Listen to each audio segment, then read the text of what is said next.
A Pentagon investigation has found that more than 100 civilians were killed after the U.S. dropped a bomb on a building in Mosul, Iraq, in March.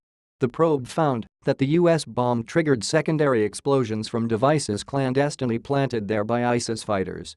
And the military says the secondary blasts caused the concrete building to collapse. It was likely the largest single incident of civilian death since the U.S. air campaign against ISIS began in 2014. Air Force Brig. Gen. Matthew Eiler, the lead investigator, said 101 civilians in the building were killed and another 4 died in a nearby building. He says 36 civilians remain unaccounted for. The deaths represent about a quarter of all civilian deaths since the U.S. air campaign began. And our condolences go out to all those that were affected, said Major Gen. Joe Martin, commander of ground forces for the U.S.-led coalition fighting ISIS. And the coalition takes every feasible measure to protect civilians from harm. The best way to protect civilians is to defeat ISIS. After initially denying that the U.S. conducted any airstrikes in the Mosul al-Jadida neighborhood, about 1 week later CENTCOM put out a statement acknowledging that they had struck ISIS fighters and equipment in the area at the request of Iraqi forces. The U.S. military then initiated a formal investigation.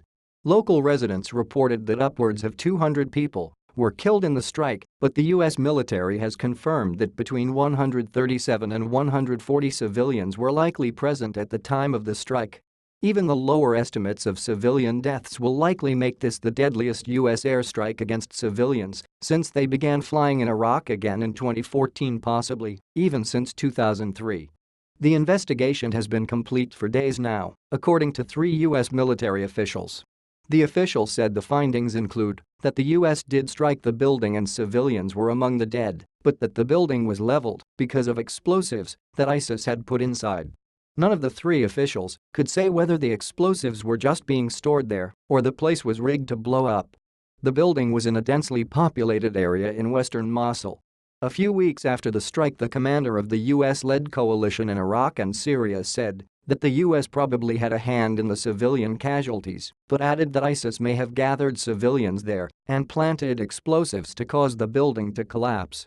Lieutenant Jen Townsend added that the munition used to strike the building was not designed to level it and that secondary explosions must have been involved. The U.S. military will make SOLATIA or condolence payments if claims from next of kin can be substantiated, one official said. These claims have rarely been substantiated in Iraq or Syria during this current conflict.